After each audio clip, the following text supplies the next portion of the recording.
We're officially almost ready to go to China. And I'm feeling so much better today than I did yesterday. Honestly, I think yesterday was accumulation of allergies. And so yeah, I'm feeling much better today, and I rested all day yesterday. And now it's go time. We leave super early in the morning. And so I'm all packed and I'm all ready to go. And yeah, I'm just gonna share in this really quick what I'm doing differently versus the road trip to prepare, and we will see what happens. Apparently, internet is really challenging to use over there. We've got a VPN that's gonna allow us to use the internet around Wi-Fi, but I might not be able to post anything during the journey until afterwards. Which is okay, but I had initially said that I was going to share exactly what was going on as it was happening, and that may not be the case. So I'll update as I can, but if you don't hear from me for a while, that's probably why. So this is my life for the next, I don't know what you can see. The next time, the bit of time, and honestly, I don't think I have the energy to unpack this thing right now, but again, this is my bag of life that I take everywhere with me. And in the road trip, it had all of the things, and in this trip, it has all of the things. So I've broken it down. Yeah, okay, we'll go through it a little bit. So first and foremost, I don't know if you can see it on my back, I actually have this medical alert Addisons disease patch on my backpack that I got when I went backpacking years ago, and I love it. I just leave it on, so it's just there as an awareness always. In the very front pocket, all my medical stuff. So I have my doctor's note from my endocrinologist saying that I need all my medication, my syringes, access to food and water, listing all the medication that I need to have. And then on the back, I have my adrenal crisis alert, what to do if something is to happen to me. And then in between there is all of our medical stuff and insurance. And we got MedJet, which is an insurance policy in case anything happens to me and we end up in the hospital in a crisis. And if we're in a situation where we need to come back here as soon as possible to America, the MedJet will bring us back. Have that at the front access. I've said before, when I travel, in general, clothes make me super uncomfortable. I don't really like to wear bras or underwear, in all honesty. Things that cling to my body sometimes hurt. So I like loose fitted clothing, and so when I travel, I have my big black jumper that I wear always with pockets, and then just layering of like scarves and like linen soft long sleeves so that I can be super comfortable. In the top of my bag, this all detaches, and this will be what I take with me on the plane. This is all going on the plane. We don't really like to check bags because A, I'm not gonna have access to all my medications, and B, you never know if you're gonna lose your stuff while checking it. So we like to keep it with us. So this whole bag's gonna come with me, but this top compartment pops off, and this will be what I chill with on the plane, and the rest of this will go up in the checked bag area. Inside the hull of this bag is just all of my clothes. In the very bottom is a zipper compartment that I open up. Medicine. This is all my stuff. I'm bringing a little bit of extra stuff with me versus the road trip because you gotta have extra stuff. Activated charcoal, your GI best friend. Bringing that. Bringing extra calcium, magnesium, vitamin D, echinacea, all the goodies. That's gonna live in the bottom of my bag. Keep it with me. And I like to keep medication in its original bottle. That way there's no discrepancy from flights or people, TSA, all those things. Inside this bag is also my collapsible cane, which I broke hysterically, but when I was in Tulsa, my friends fixed it a little bit. So it can collapse. It's folded into my bag, which I'm not going to take out because I got it so beautifully in there. Okay, so the top of my bag comes off. This is all I'm gonna hold on the plane.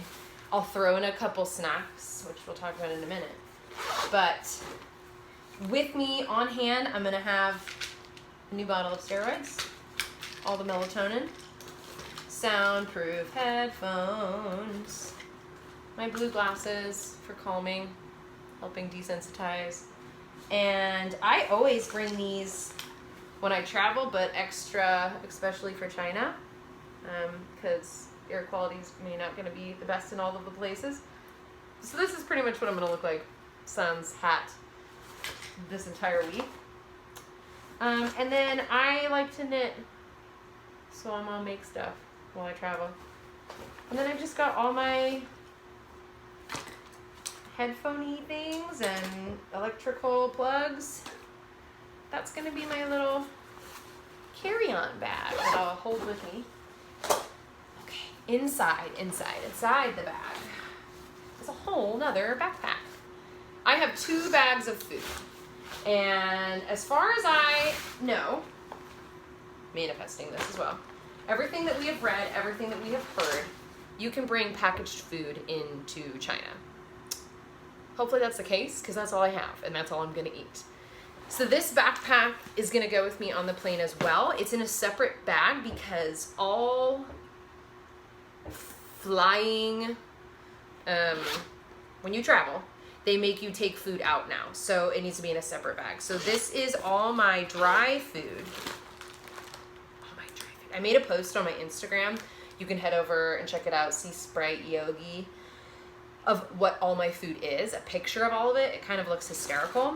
But in this bag, I literally just packed all my dry food. So bars, oatmeal, fruit leather, meat bars, all of the tea.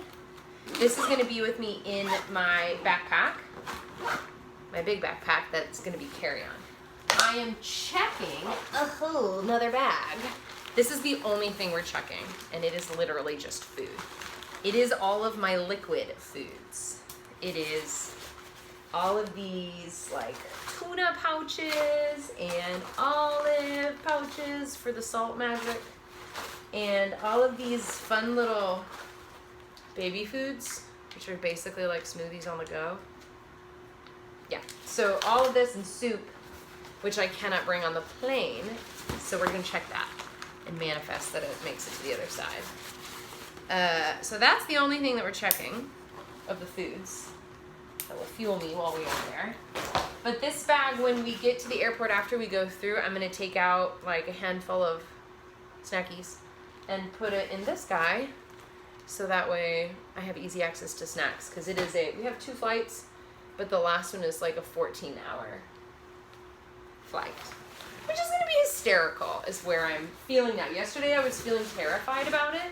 Today I'm feeling more like it's a little bit hysterical, because I haven't done a flight like that since being diagnosed. We went to Europe, but when we went there it was only a couple-hour flight. So this is definitely going to be a learning experience, and we're going to see how I handle it. I am going to take a bunch of CBD before we get on the plane, our first flight. And that is because we don't really know the rules and regulations of CBD in China, and we don't want to do anything that's going to cause any problems. We obviously want to just go and enjoy ourselves. And so I'm not going to bring any CBD into the country, but I will take a bunch right before we get on the plane. I personally can't sleep on planes at all. I also can't nap. I don't know if that's Addison's with all the steroids. I don't know what it is, but I can't. So I'm going to take melatonin and hope that at least makes me drowsy. Otherwise, these 14 hours are going to be an adventure. But my plans are, while being on the plane, because there's quite a bit of times when you're traveling that they allow you to get up and move around. I get up and move around. Always get up and move around, stretch, just get moving in the body, because staying sedentary for so long can be really painful. I'm also going to bring, which I didn't pull out, I have that little knot out, that blue, it's really hard, I don't know what the consistency is, but basically you can use a tennis ball either and use it to massage and like roll on the body while we're sitting on the plane. And I also have a little eye mask for at least drowning out the senses while we were there. As always, I have my medical alert bracelet. I'm going to repaint the red because it looks like it's fading. But that's my plan. Those are my things. We'll see how it goes. And I think as long as I just keep moving, resting, hydrating in between. We'll make it work. It's going to be an adventure. We're going to meet Jackie Chan, which if I haven't stated before, pretty much one of my favorite people on the planet. I respect the hell out of him. He is amazing. In all of his films, if you haven't ever been a Jackie Chan fan, I highly recommend checking him out. My favorite film is Young Master. No matter what happens in any situation, Jackie's character always gets back up. No matter how hard he's beaten down, no matter what the odds are, no matter the situation, he always gets back up. And sometimes it's brutal to watch and sometimes it's exhausting and painful. But I always took it as an inspiration of like, no matter what position we're in, we can like keep fighting, we can keep getting back up.